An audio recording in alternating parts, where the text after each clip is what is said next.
السلام علیکم ورحمۃ اللہ وبرکاتہ۔ 80% مسلمان نماز نہیں پڑھتی۔ 80% مسلمان اللہ کے نافرمان ہیں۔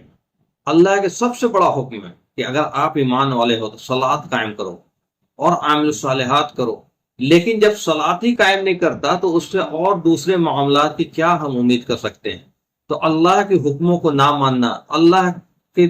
آگے نہ جھکنا، اللہ کے حمد نہ کرنا، نماز کے اللہ کا شکر ہے، اللہ کے آگے اللہ کے اطاعت ہے، اللہ کے آگے جھکنے کا نام ہے، اللہ کے آگے سرنڈر کرنے کا نام ہے۔ اور وہ مسلمان جو 80% نماز ہی نہیں پڑھتا ہے، یعنی اللہ کے حکموں کو پامال کر رہا ہے، اللہ کے حکم کی کوئی پرواہ نہیں کر رہا، تو اللہ تعالیٰ قرآن میں کہتے ہیں کہ جو لوگ اللہ کے نازل کی ہوئے حکموں سے اپنی زندگی میں فیصلہ نہیں کرتے، یہی تو ہے وہ ظالم، یہی ہے وہ کافر، یہی ہے وہ فاسق۔ تو جس کو اللہ ظالم بھی کہہ دے، کافر بھی کہہ دے، فاسق بھی کہہ دے، اور پھر یہ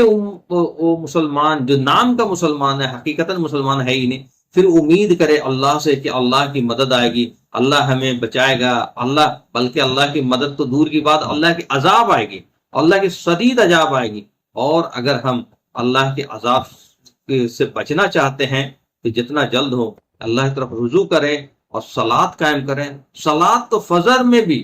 فجر کی بات میں کر رہا ہوں، ویسے ہی ہونی چاہیے جیسے جمعہ کی، تب سمجھ میں آئے گا کہ سارے مسلمان نماز پڑھتے ہیں اور وہ جھوٹ نہ بولتا ہو، دھوکہ نہ دیتا ہو۔ یہاں تو بہت سارے مسلمان کے یہ تصور ہے کہ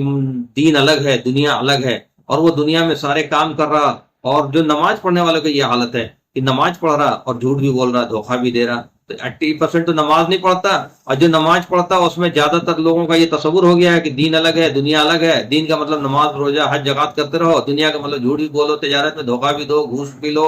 بانوں کا حصہ بھی کھا جاؤ، سارے غلط کام کرتے رہو، یہ دنیا ہے، یہ دین ہے۔ تو بھائی صاحب، اسلام کی جو حالت ہے نا، تو سوائے اس میں عذاب کے، چونکہ اللہ کو بھی ویسٹ پروڈکٹ پسند نہیں ہے، کوڑے کرکٹ پسند کسی کو نہیں ہوتا ہے، تو اللہ کو کیوں پسند آئے گا؟ تو اللہ کی مدد تو بہت دور کی بات ہے، اللہ کے عذاب آئے گا، اور اللہ کے عذاب اس لیے آئے گا کہ یہ سارے کوڑے کرکٹ کو صاف کیا جائے۔